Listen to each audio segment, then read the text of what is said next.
aquellos hermanos, amigos que se han ido incorporando poco a poco, ¿verdad?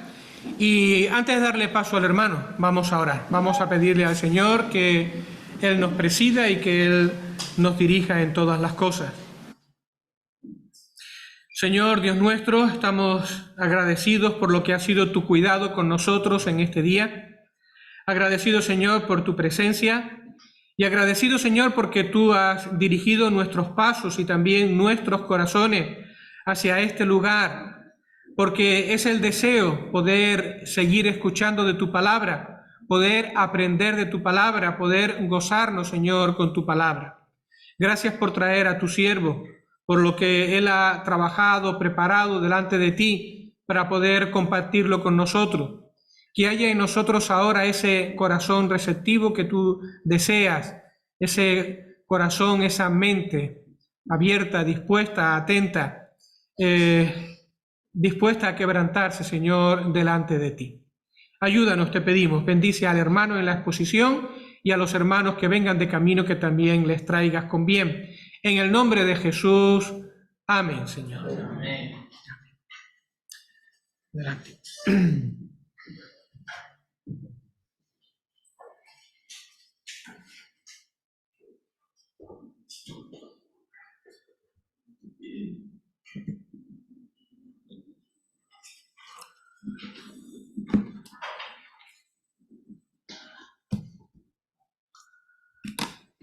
Buenas tardes a todos, bienvenidos. Vamos a poner el esquema general y hoy vamos a tratar el capítulo 8. Estamos en Romanos 8 y vamos a estar centrados en este capítulo. Capítulo 8 de Romanos es el capítulo más largo, hablando de versículos. Tiene 39. Y estamos aquí, en el 8. Vamos a hacer esto así. Es interesante, ¿eh? Cómo funciona. Y ahora aquí tenemos esta marca que es del Espíritu Santo. Hemos llegado aquí después de haber pasado por el 1, 2, 3, el 4 con la fe hemos puesto nuestra confianza en el postrer Adán, que es el que nos ha introducido para que podamos tener el Espíritu Santo. Cuando estuvimos en el capítulo 5, en el 5:5, dice que Dios mostró su amor y derramó su Espíritu en nuestros corazones. La idea no es explicar cómo Dios lo ha hecho, sino que Dios lo dice, y cuando Dios dice una cosa, Dios lo hace. Y no es necesario que nosotros tengamos que entenderlo y razonarlo y explicar los detalles que Dios no se entretiene en explicar. Solamente dice que Dios ha derramado su amor por el Espíritu que nos ha dado. Así que si Dios nos ha dado el Espíritu, tenemos el Espíritu. No tenemos que hacer invocaciones, ni llamar al Espíritu para que venga, ni cosas semejantes. El Espíritu ya mora en nuestras vidas cuando creímos en el Señor Jesucristo. Y entonces, en el 6 nos dice el gran cambio de vida que hay, que hemos muerto al pecado y vivimos para Dios. Y el 7, la gran liberación. Hemos sido liberados de algo que antes teníamos pero que ahora ya estamos libres de eso. Y entramos en el capítulo 8, y el capítulo 8 de Romanos tiene la estructura como el capítulo 5. No sé si habéis observado que el capítulo 5 empieza de una manera y termina de la misma manera. Y Romanos 8, con toda la extensión y todo el argumento que tiene en el de por medio, empieza de una manera y termina de la misma manera. Así que vamos a ir escudriñando estos pequeños detalles para que nuestras vidas se enriquezcan y podamos tener la confianza de que lo que Dios dice es, como el Salmo 33 cita, Dios dijo y fue. Así que leemos el versículo de Romanos 8, versículo 1, y dice: ahora pues ninguna condenación hay para los que están en Cristo Jesús, los que no andan conforme a la carne, sino conforme al Espíritu. Y observad ahora en el 39. El 39 el argumento viene del 37, dice: antes en todas estas cosas somos más que vencedores por medio de aquel que nos amó. Por lo cual estoy seguro de que ni la muerte, ni la vida, ni ángeles, ni principados, ni potestades, ni lo presente, ni lo porvenir, ni lo alto, ni lo profundo, ni ninguna otra cosa creada nos podrá separar del amor de Dios que es en Cristo Jesús, Señor nuestro. Gloria a Dios. Porque empieza diciendo ninguna. Esto Josué podría dar un buen discurso, ¿verdad?, de lo que significa ninguna. Ninguna es que no hay posibilidad de que haya una que esté ahí dentro. Es ninguna. Ninguna. Absolutamente no hay nada que te condena. No hay ninguna condenación. No hay nada, aunque haya acusadores, no hay nada que te va a condenar si estás en Cristo Jesús. Ninguna condenación hay para los que están en Cristo Jesús. Y termina el capítulo diciendo, haciendo una gran exposición de posibilidades que tú pudieras pensar, que te pudieran arrebatar la vida, y entonces empieza ni lo alto, ni lo bajo, ni lo profundo, ni la vida, ni la muerte, ni principados, ni potestades. Y tú piensas, a ver, ¿qué cosas podrían? Dice, nada, no hay nada. Una vez que Dios ha dicho, no hay condenación, pues no hay nada, ni nadie que te pueda apartar, separar del amor de Dios que es en Cristo Jesús. Gloria a Dios. Porque el capítulo 8 de Romanos nos habla de nuestra posición en Cristo. Así que ha estado explicando en estos que sin Cristo tenemos el gran problema de que tenemos pecado, pero aquí con Cristo ya no hay condenación. Sin Cristo, todos condenados. Con Cristo, todos los que creen en Él no tienen condenación. Así que el capítulo 8 es como un certificado, una célula de garantía que te dice, mira, esto te garantiza la vida. La posición en Cristo te da la vida. Y nada ni nadie te la va a quitar. Y ni el tiempo la estropea, ni hay nada que te pueda sacar de lo que Dios te ha dado en Cristo Jesús.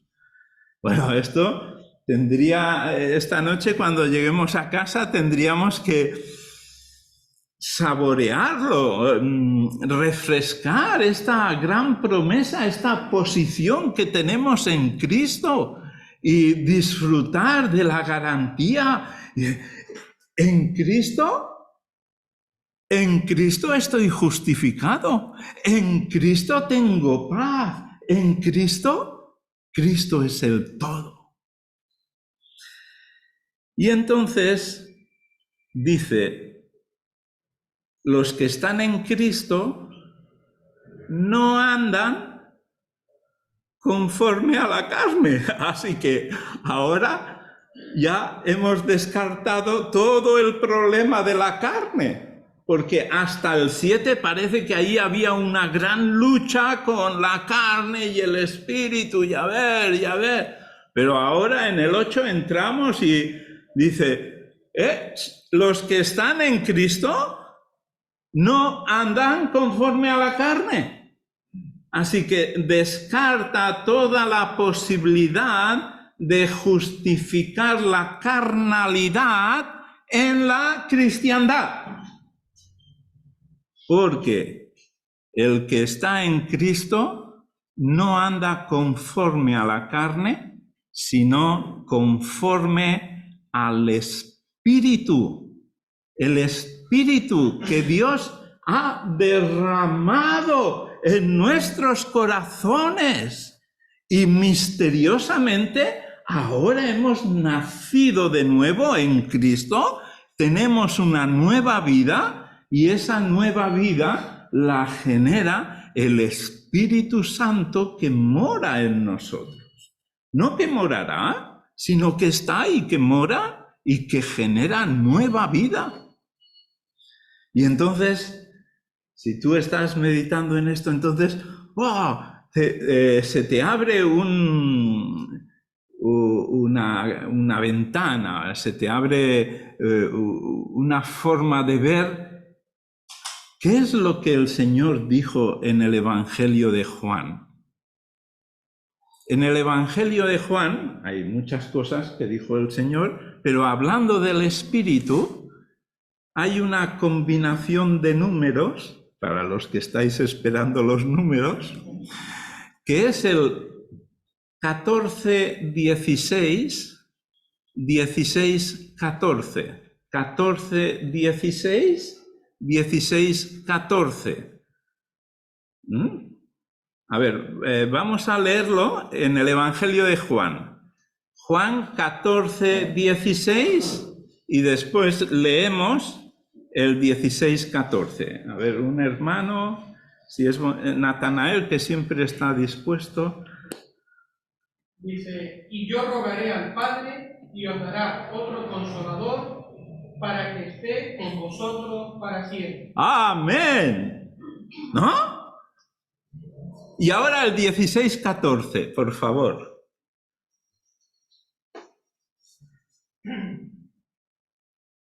Él me glorificará porque tomará de lo mío y os lo hará saber. Aleluya.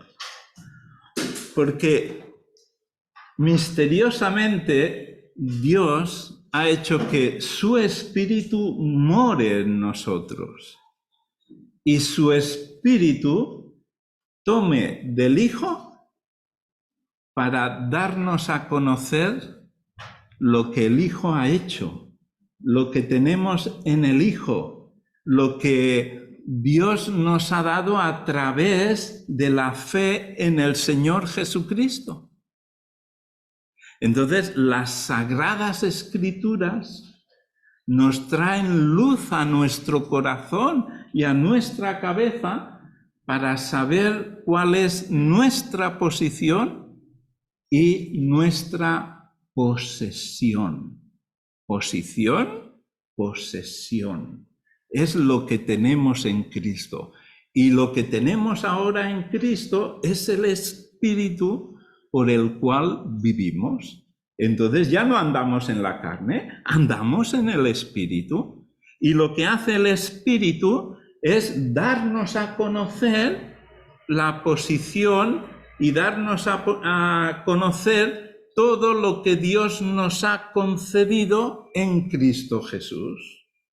Entonces, Romanos 8 lo que hace es, dice, mira, en Cristo tienes un tesoro impresionante. Y vamos a ver algunas comparaciones, porque podríamos pararnos ahí. Por ejemplo, en el versículo 2,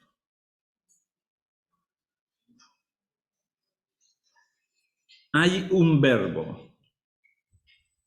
Versículo 2, Romanos 8:2, un verbo. ¿Qué verbo es?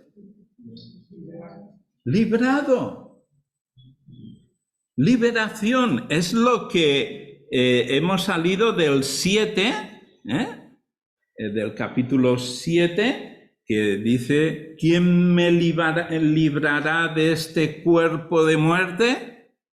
Y entonces dice, doy gracias a Dios por el Señor Jesucristo. Y ahora nos encontramos que esa liberación es práctica, es real. Hemos sido liberados de la ley del pecado y de la muerte, porque hemos salido de esa condición para entrar en la vida.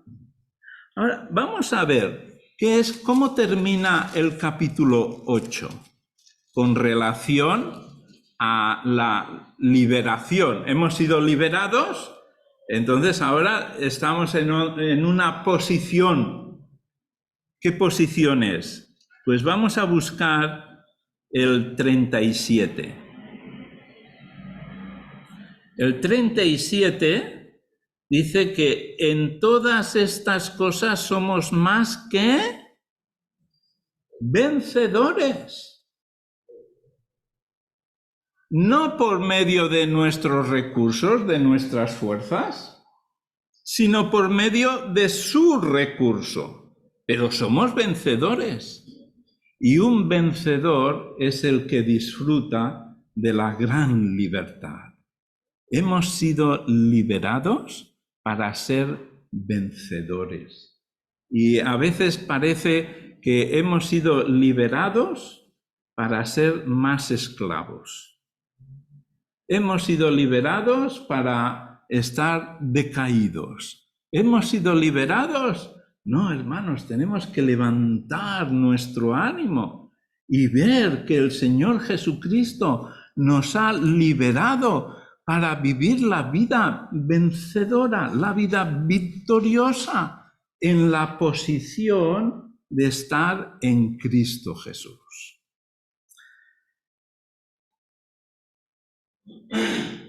Y dice, por medio de aquel que nos amó.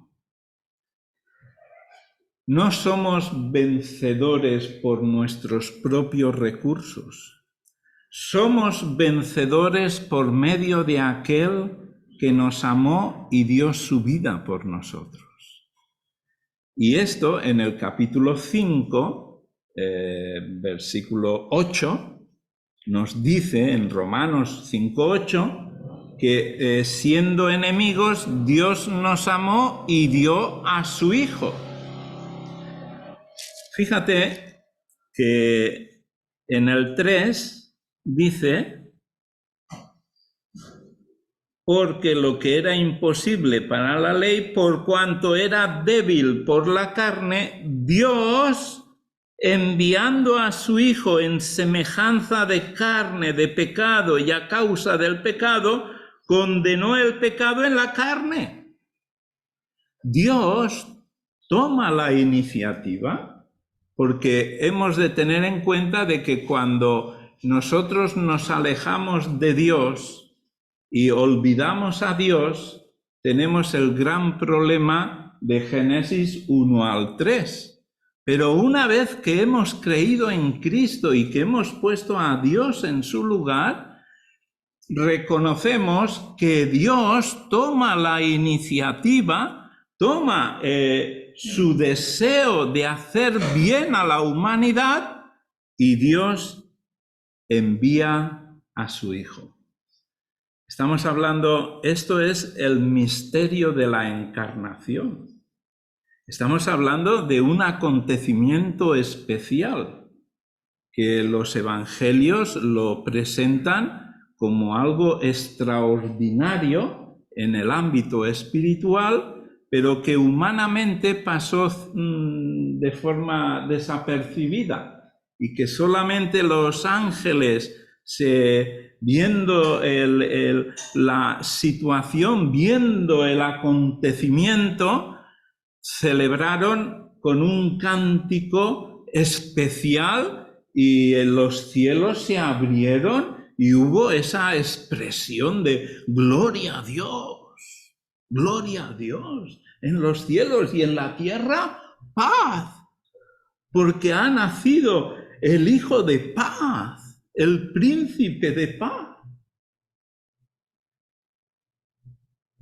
Y muchas veces nosotros leemos estas cosas y pasamos muy rápido, vamos muy rápidos. No somos capaces de asimilar y de entender todo lo que eso significa. Y Romanos, del 5 al 8, recoge toda la escena, pero no solamente la escena de la encarnación, sino también la escena de llegar al Calvario y allí ver al Hijo de Dios, a este que Dios envió, clavado en la cruz por ti y por mí, y que resucitó, y que Dios le levantó de los muertos.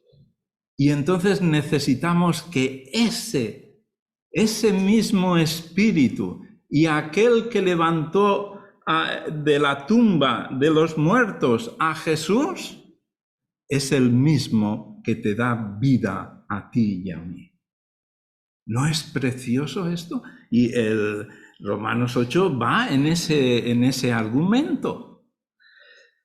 Ahora, cuando llegamos a Romanos 8, 32, hace la referencia, o sea, yo estoy haciendo ahora un poco una comparación con el inicio y con el final, encasando, no es la palabra correcta, enlazando los pensamientos porque van entrelazados. Y dice en el 32, el que no escatimó a su propio Hijo, sino que lo entregó. En el 8.3 dice envió, lo envía. Pero en el 32 dice lo entregó. Hay una diferencia. Una cosa es enviar, pero otra cosa es entregar. Y el Señor vino, pero además de venir, fue entregado para que Él pagara por nuestros pecados. Ahora, si Dios no escatimó a su propio Hijo,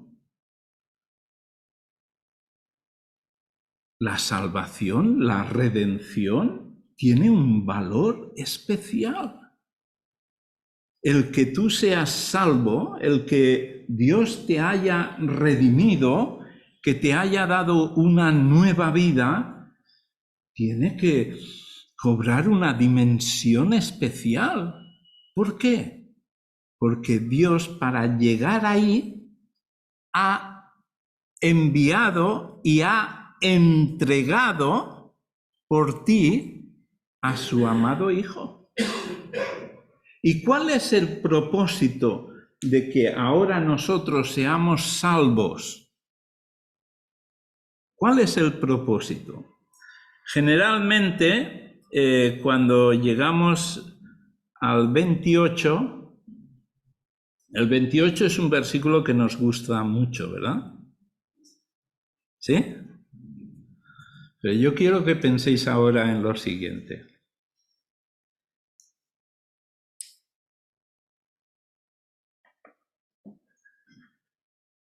¿A quiénes todas las cosas les ayuda a bien?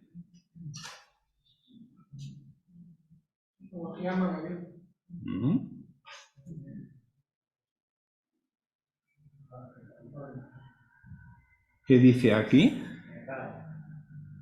Que no hay nadie que amase a Dios. Que nadie buscaba a Dios. Que habiendo conocido a Dios, cambiaron la verdad de Dios por la mentira. Cambiaron la gloria de Dios por la gloria del hombre.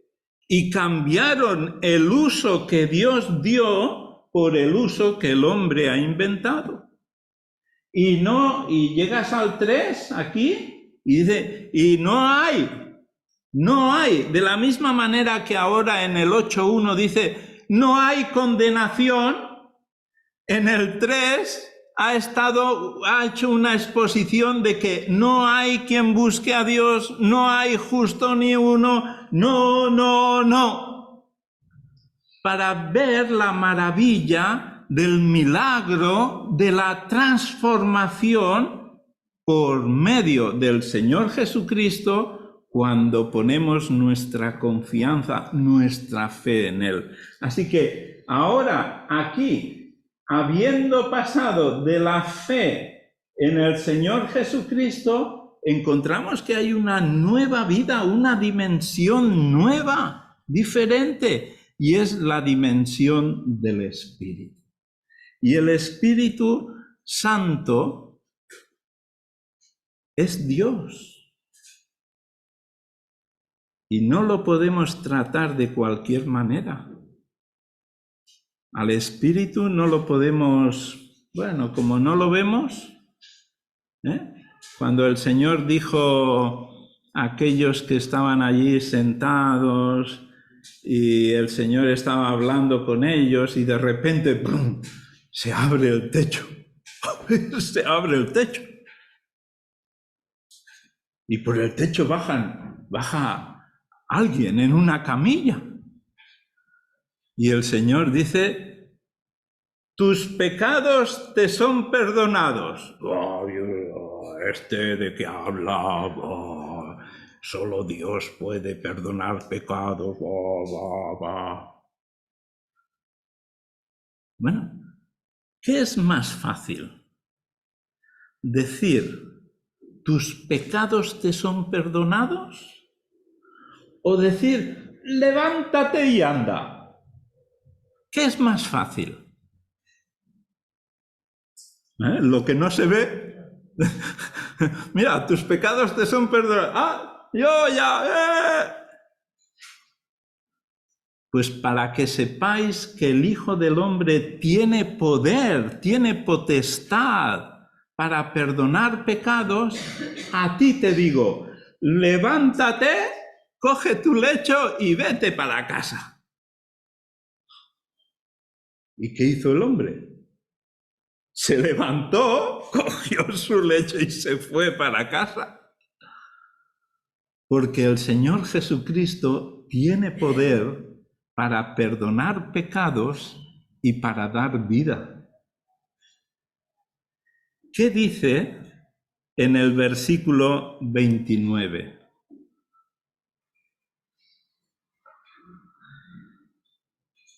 Ya sé que aquí Antonio, ya te has metido a ver cómo sales. No me he dado cuenta y ya estoy enlazado.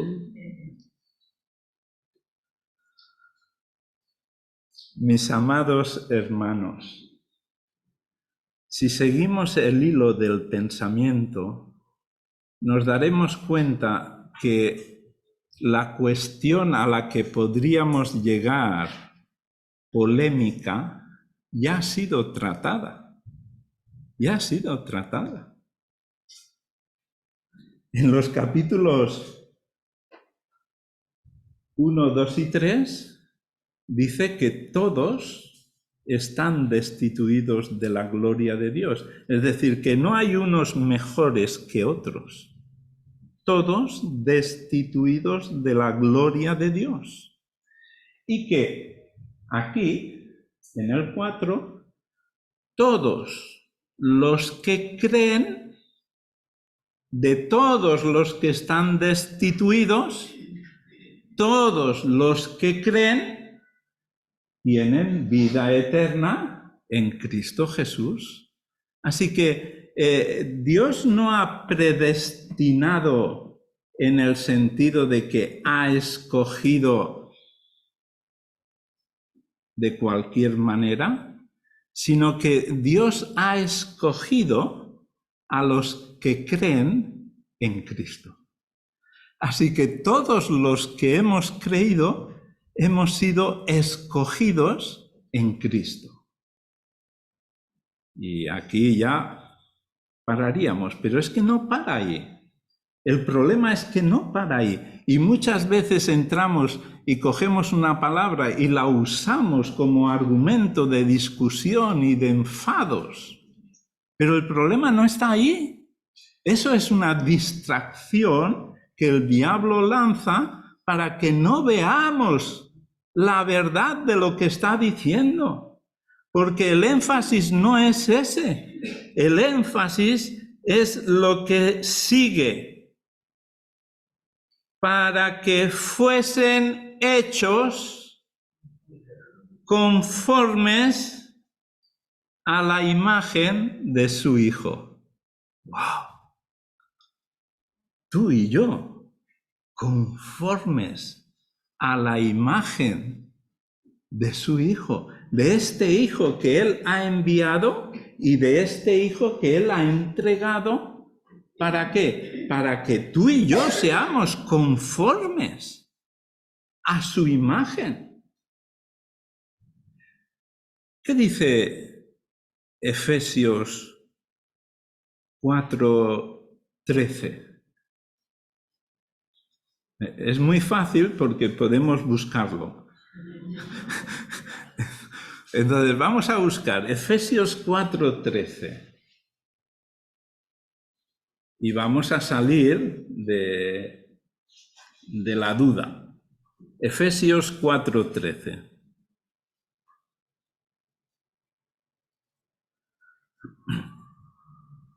Sí. Hasta que todos lleguemos a la unidad de la fe y del conocimiento del Hijo de Dios, a un varón perfecto a la medida de la estatura de la plenitud de Cristo. Amén. La imagen de su Hijo es que todos lleguemos a esa plenitud. Y en ese proceso de llegar a esa plenitud no hay divisiones, no hay confrontaciones, sino es todo lo contrario, es unidad y unanimidad. En Cristo hay unidad y unanimidad. No hay conflictos de interpretaciones y divisiones. Y la unidad y unanimidad que Dios está desarrollando en los salvos, en los creyentes, en la iglesia, ¿para qué es? ¿Cómo entenderíamos el libro de Job?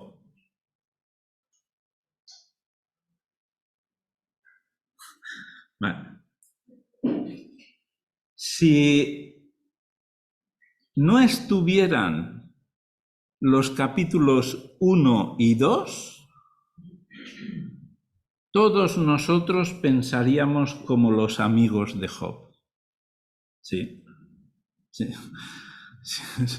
Es una realidad. Entendemos Job porque está en los capítulos 1 y 2. Y el capítulo 1 y 2 nos abre una escena que solamente Dios nos la puede enseñar. Y qué curioso que Dios ha querido. Fíjate que Deuteronomio 29 dice, las cosas ocultas pertenecen a Dios, pero las reveladas son para nosotros, para nuestros hijos, para que las hagamos, las cumplamos. Y Job 1 y 2 está describiendo algo que nosotros, si no estuviera, lo ignoraríamos. Y es que Dios quiere presentar en las huestes espirituales a un hombre que es justo, a un hombre que es temeroso de Dios, a un hombre que es devoto de Dios. Y Dios convoca a todos y les dice, ¿habéis considerado a mi siervo Job? Y siempre está Satanás, el acusador, que tiene su argumento para desacreditar. Oh, sí, pero claro, lo bendices, le añades continuamente plataneras y plátanos y plátanos y plátanos. ¿Cómo no te va a obedecer y va a ser temeroso de ti con tantos plátanos? Bueno, a ver, ¿y qué idea llevas? ¡Ah, quítale los plátanos y ya verás! Bueno, pues venga, haz lo que tú estás pensando, pero no le toques la vida. Y llega y le quita los plátanos, pero además con una fuerza que si tú quieres desmontar el acero es muy fuerte, el acero es lo más resistente, ¿verdad? Pero el acero tiene una debilidad y es una secuencia de golpes continuos con la misma frecuencia y eso quebranta el acero. Y entonces a Job le llegó una secuencia de golpes muy continuos y muy acertados para quebrantarles. Y Job llega a decir, Dios dio, Dios quitó. Sea alabado Dios. Su mujer le dijo, maldice y muérete. Y Job dijo, mira, como una mujer necia has hablado. Yo soy devoto de Dios y Dios da, Dios quita y yo seguiré alabando a Dios. Y en otro momento dice, yo sé que con mis ojos veré al Redentor. Si no tuviéramos Génesis 1 y 2, no entenderíamos la historia de la humanidad, no la entenderíamos. Así que los capítulos 1 y 2 tienen su importancia. ¿A dónde quiero llegar? Quiero llegar a un sitio. Cuando en Efesios 2:10 dice que hemos sido hechos nuevas criaturas, ¿lo podéis leer, por favor? Hechos 2:10. Porque somos hechura suya, creados en Cristo Jesús para buenas obras, las cuales Dios preparó de antemano para que anduviésemos en ellas. Amén. Y entonces nosotros, en nuestro concepto, en nuestro buen razonamiento, decimos, pues fíjate, Dios ha preparado unas obras para que yo ande en ellas. Y entonces enfatizamos que tenemos que hacer buenas obras.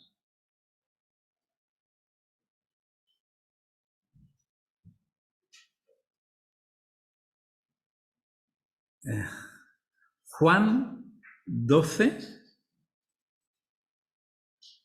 y creo que es el 4, Juan 12,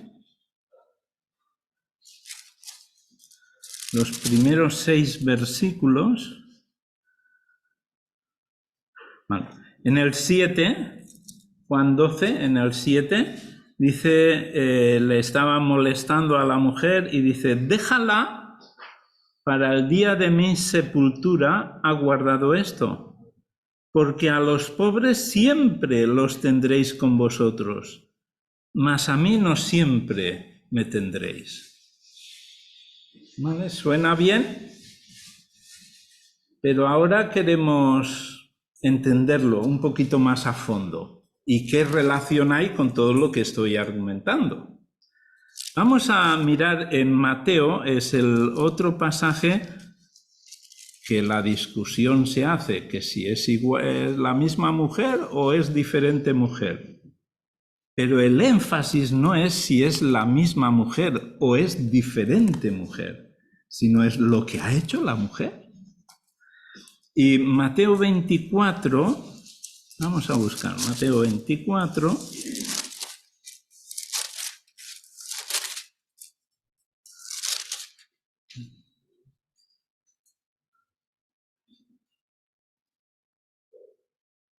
Es Mateo 24, perdonad. 26, ¿verdad? En Betania. Vale, sí.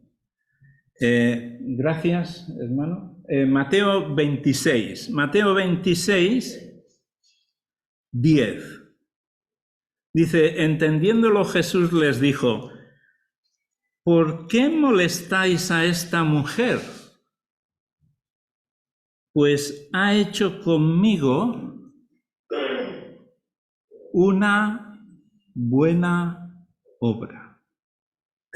Las buenas obras no necesariamente tienen que estar dirigidas hacia el prójimo, que hay que hacerlas, sino que hay que hacerlas hacia el Señor Jesucristo. La buena obra de ungirle, la buena obra de adorarle, la buena obra de el reconocimiento de lo que Él ha hecho por mí. Adorarle, confesarle. Esto es una buena obra. Y el Señor dice, ha hecho una buena obra conmigo. Así que a lo mejor Efesios 2:10 no está solamente hablando de las buenas obras hacia el prójimo, que hay que hacerlas, sino hacia el Señor Jesucristo. ¿Por qué? Estamos en el Efesios 2:10. Efesios 2:10. Ahora vamos a Efesios 3:10. Efesios 3:10.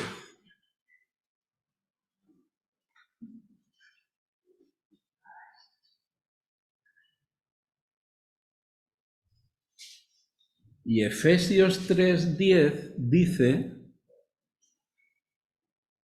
para que la multiforme sabiduría de Dios sea ahora dada a conocer por medio de la Iglesia a los principados y potestades en los lugares celestiales.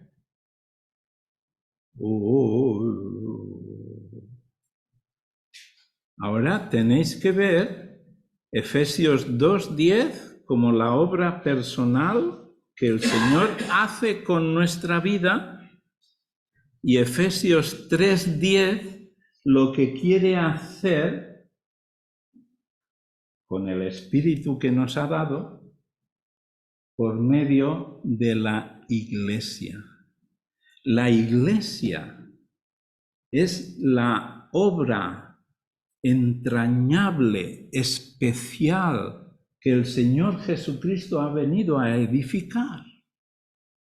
y convoca a todas las huestes celestiales y les dice: ¿habéis visto a mi amada la Iglesia, por la cual yo he dado mi vida y la he rescatado de este mundo?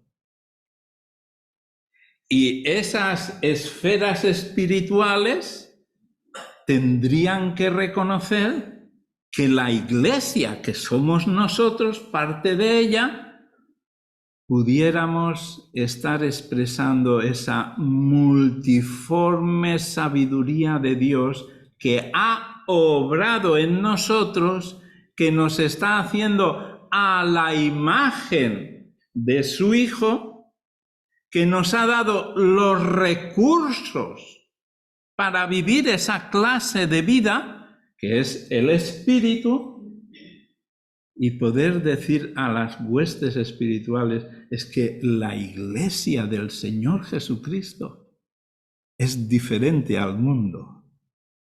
Vive en otra dimensión. Y el Señor, en su oración, en Juan 17, es lo que expresa. El Hijo expresa al Padre y dice: no te pido que les quites del mundo, sino que los guardes del mundo, y que ellos en el mundo sean la luz, sean el testimonio de que mi muerte en la cruz ha hecho lo que de otra manera no se podía hacer. Ha producido vida, es poder de Dios, es como empieza Romanos, el Evangelio es poder de Dios. La muerte y resurrección del Señor Jesucristo es poder de Dios para todo aquel que en Él cree tenga una nueva vida. Y esa nueva vida formada en iglesia expresa al mundo espiritual que Dios tiene poder para transformar vidas y para hacer de la muerte vida, y esa vida da gloria a Dios.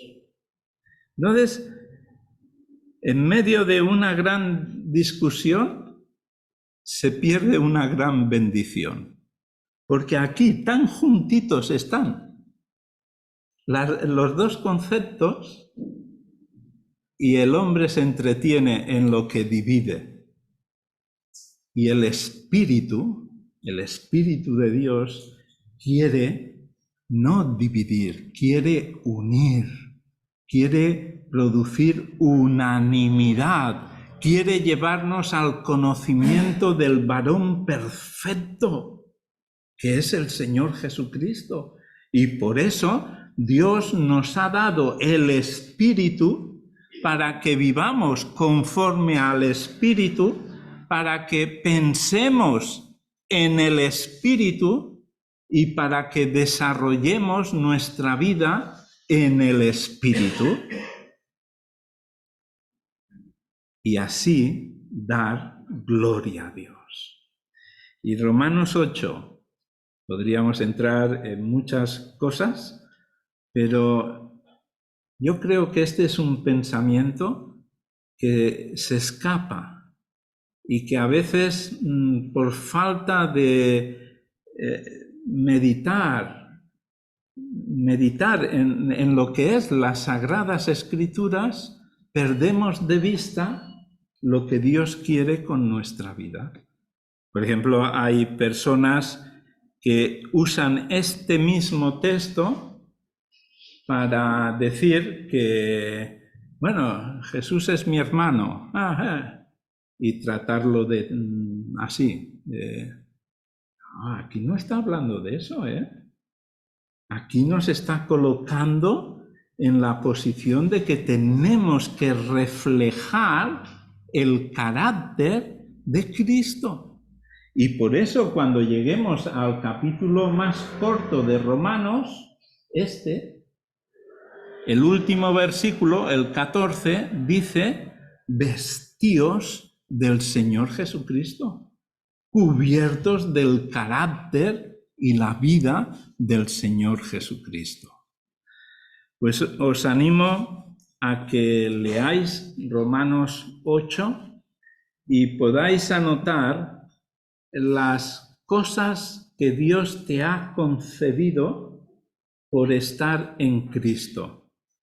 Te ha concedido que el Espíritu intercede por ti, que el Señor Jesucristo intercede por ti, que te ha enriquecido con todas las bendiciones, porque ¿qué otra bendición mayor será el amor de Dios que ha derramado en nosotros y que está garantizado que nada ni nadie nos lo pueden arrebatar?